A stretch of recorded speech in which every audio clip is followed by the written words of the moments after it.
അതുപോലെ ഇവിടെയും. രംഗം 1. ചേച്ചിയുടെ നഴ്സിംഗ് അഡ്മിഷന് അപേക്ഷാ ഫോറം നൽകി ഇന്റർവ്യൂവിന് കാത്തിരിക്കുകയാണ് എല്ലാവരും. അന്ന് ഫോൺ സാധാരണമല്ലാത്തതിനാൽ എഴുത്തിലൂടെയാണ് ഇന്റർവ്യൂവിനുള്ള ക്ഷണം ലഭിക്കുക. ഓരോ എഴുത്തു വരുമ്പോഴും അങ്കമാലി ലിറ്റിൽ ഫ്ലവർ ഹോസ്പിറ്റലിൽ നിന്നാണോ എന്നാണ് ആദ്യം അന്വേഷിക്കുക. ഏറ്റവും കൂടുതൽ ആകാംക്ഷ പപ്പയ്ക്കും അമ്മയ്ക്കും ചേച്ചിക്കും തന്നെ. ഇടയിൽ ഞങ്ങൾ 2-3 മാക്രികളും. ക്രിസ്മസ് കാലമായതിനാൽ കാർഡുകളുടെയും എഴുത്തുകളുടെയും ബഹളം.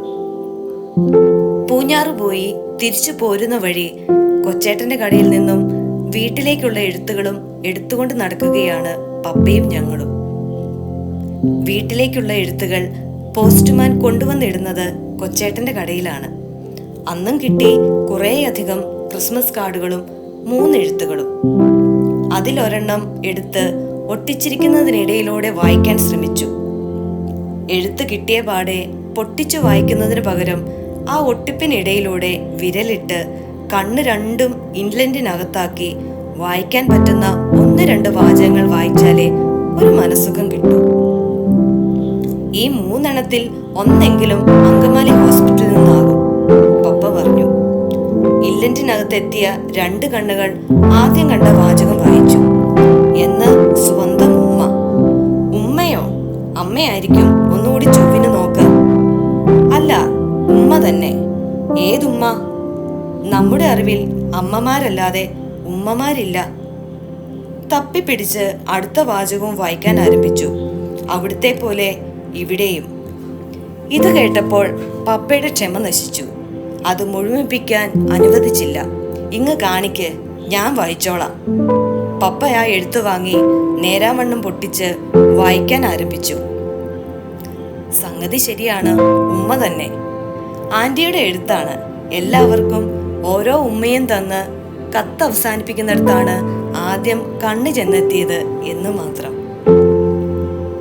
രംഗം 2. സ്കൂളിൽ ലെറ്റർ റൈറ്റിംഗ് പഠിച്ചപ്പോൾ മുതൽ ഇംഗ്ലീഷിൽ ആർക്കെങ്കിലും ലെറ്റർ എഴുതാഞ്ഞിട്ട് ഒരു വീർപ്പുമുട്ടൽ. അങ്ങനെ ഇരിക്കുമ്പോഴാണ് അമേരിക്കയിലെ ആന്റി ഒരു ദിവസം വീട്ടിലേക്ക് വിളിച്ചത്. സംസാരിച്ചു കൊണ്ടിരിക്കുന്നതിനിടയിൽ ഞാൻ ചോദിച്ചു, ഇംഗ്ലീഷിൽ ഞാനൊരു ലെറ്റർ അയക്കട്ടെ? വളരെ സന്തോഷപൂർവ്വം ആന്റി അത് സ്വീകരിച്ചു എന്ന് മാത്രവുമല്ല, എന്റെ ലെറ്ററിനായി കാത്തിരിക്കുകയാണെന്നും പറഞ്ഞു. തുടക്കവും ഒടുക്കവും എല്ലാ ലെറ്ററിനും ഏതാണ്ട് ഒരുപോലെ ആയതിനാൽ വളരെ വേഗം എഴുതി തീർത്തു. ഇടയിൽ എന്ത് എഴുതി നിറയ്ക്കും എന്നതായി അടുത്ത ചിന്ത. ഒരു എയർമെയിലിന് ഇത്ര നീളമുണ്ടെന്ന് അന്നാണ് ബോധ്യമായത്. എന്തൊക്കെയോ എഴുതി തിരികെ പിറ്റേ ദിവസം തന്നെ ലെറ്റർ പോസ്റ്റ് ചെയ്തു.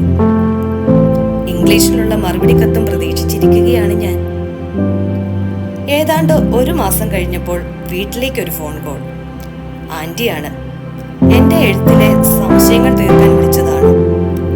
ഓരോ സെന്റൻസ് ആന്റി വായിക്കും, എന്നോട് അർത്ഥം പറയാൻ പറയും. അങ്ങനെ ഏതാണ്ട് ആദ്യം മുതൽ അവസാനം വരെ അർത്ഥം പറഞ്ഞു കൊടുക്കേണ്ടതായി വന്നു. പിന്നീടും ഇടയ്ക്കൊക്കെ ഇതേ വീർപ്പുമുട്ടൽ ഉണ്ടായിട്ടുണ്ട്. അപ്പോഴൊക്കെ ഈ സംഭവം സ്വയം ഓർമ്മപ്പെടുത്തി ഞാൻ ആശ്വസിച്ചിരുന്നു.